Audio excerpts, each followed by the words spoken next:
السلام عليكم ورحمة الله وبركاته. النهاردة هنعمل مع بعض الخيار المخلل الجميل اللي انتوا شايفينه دوت، ويكون مقرمش وما يمرش منك ولا يتهري.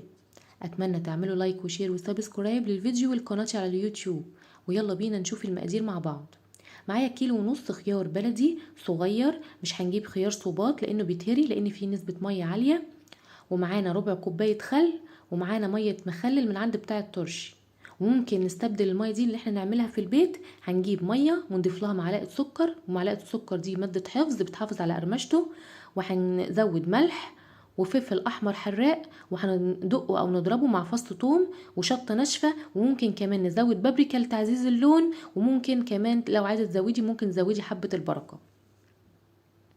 وهيكون معانا برطمان فاضي عشان نرص فيه الخيار بتاعنا. هنرص الخيار بتاعنا بالشكل اللي انتوا شايفينه ده، بالشكل الطولي كلهم جنب بعضهم.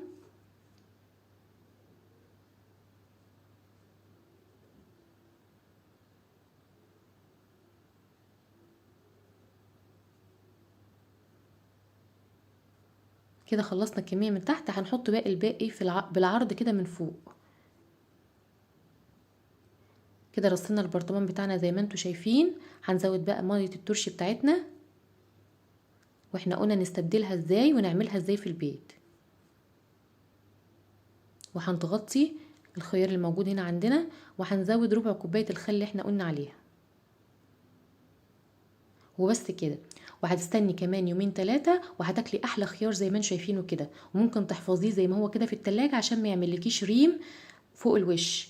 اتمنى تعملوا لايك وشير وسبسكرايب للفيديو والقناة على اليوتيوب، والسلام عليكم ورحمة الله وبركاته.